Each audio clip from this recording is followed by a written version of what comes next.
ब्रह्म मुहूर्तम उत्तिष्ठते स्वास्थ्य रक्षार्थम आयुषा त्राता सर्वथा संत्यार्थम समीक्षा मधुसूदनम। इस श्लोक के अनुसार जो बीमारियों से मुक्त एक लंबी आयु पाना चाहते हैं, ऐसे लोगों को ब्रह्म मुहूर्त में जरूर उठना चाहिए। ब्रह्म मुहूर्त एक चमत्कारिक पल या फिर अमृत बेला, सूर्योदय से ठीक 96 मिनट पहले का और रहस्यमय और चमत्कारिक पल, जिसका ठीक से उपयोग करना अगर आप लोगों को आ गया तो कुछ ही समय में आप अपनी लाइफ में आए चेंजेस को देखकर दंग रह जाओगे। लेकिन मैं बता दूं, जितना ये आपके लिए अच्छा है उतना खतरनाक भी हो सकता है, जिसके बारे में हम आगे बात करेंगे। यहाँ तक कि मनुस्मृति में महर्षि मनु ने लिखा है, ब्रह्म मुहूर्तम बुद्धेत धर्मार्थो चानुचिंतेत काया कलेसा च तन्मूलान वेदवार्थ में चा। इसका मतलब हमें ब्रह्म मुहूर्त में उठकर ध्यान यानी कि मेडिटेशन और वेदों का ज्ञान लेना चाहिए। अब आप सोचो, इतना कठिन कहा जाने वाला वेदों का अध्ययन महर्षि मनु ने ब्रह्म मुहूर्त के समय ग्रहण करने को क्यों कहा है? जाहिर सी बात है, इसके पीछे बहुत बड़ा रीजन रहा होगा, और ना सिर्फ हिंदू रिलीजन में बल्कि ऑलमोस्ट सारे रिलीजन में इस समय को prayer, religion, study, meditation, thinking, planning और लर्निंग के लिए इम्पोर्टेंट बताया गया है। तो अब मैं आपको बताऊंगा इस समय के दौरान यूनिवर्स में ऐसा क्या होता है जो कि ब्रह्म मुहूर्त को इतना पावरफुल बनाता है।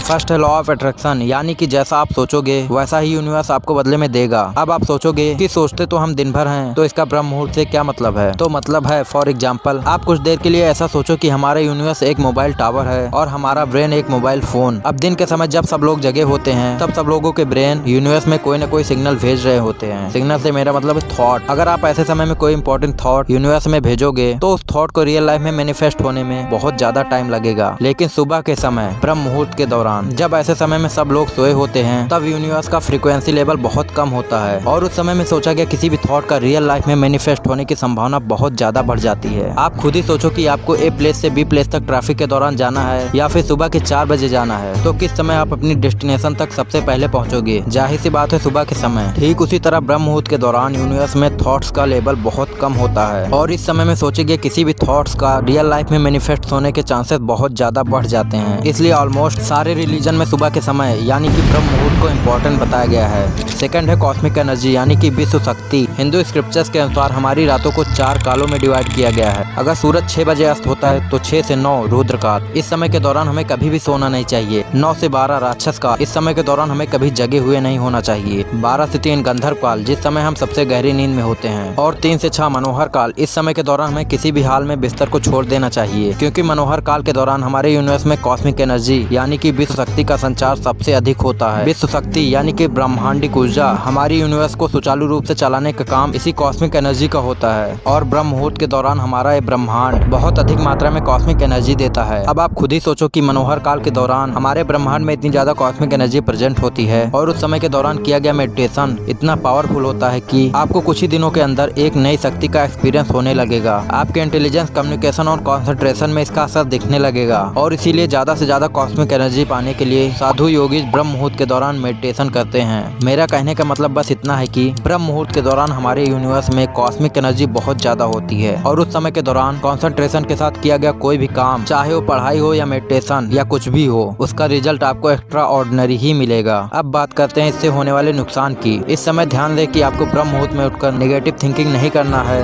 इस समय ब्रेकफास्ट और झगड़ा न करें और ना ही कोई सेक्सुअल एक्टिविटी करें। ऐसा करने से ब्रह्म मुहूर्त न रहकर कुछ और ही बन जाएगा और इसका नुकसान आपको उठाना पड़ सकता है। सब तो हो गया, लेकिन ब्रह्म मुहूर्त में उठे कैसे? सबसे पहले आप ये समझो कि अगर आप लेट नाइट सोते हो तो आपको अचानक ब्रह्म मुहूर्त में उठने की कोशिश नहीं करनी है, नहीं तो इससे आपके हेल्थ पर बुरा असर पड़ सकता है और आप दिन भर थका हुआ फील करोगे। इसलिए अपने टाइम को धीरे धीरे कम कर सकते हो। अगर आप 8 बजे सोकर उठते हो तो अगले दिन 7:30 बजे उठने की कोशिश करो, फिर उसके अगले दिन 6 बजे उठो। ऐसे धीरे धीरे प्रैक्टिस करके आपको ब्रह्म मुहूर्त में उठना है। आपको अचानक टाइम में जंप नहीं करना है। अगर आप फिर भी नहीं उठ पाते तो बोलना, मैं इस पर वीडियो बना दूंगा। और अब बस इतना ही। वीडियो को लाइक कर देना, चैनल को भी सब्सक्राइब कर लेना। मिलते हैं नेक्स्ट वीडियो में।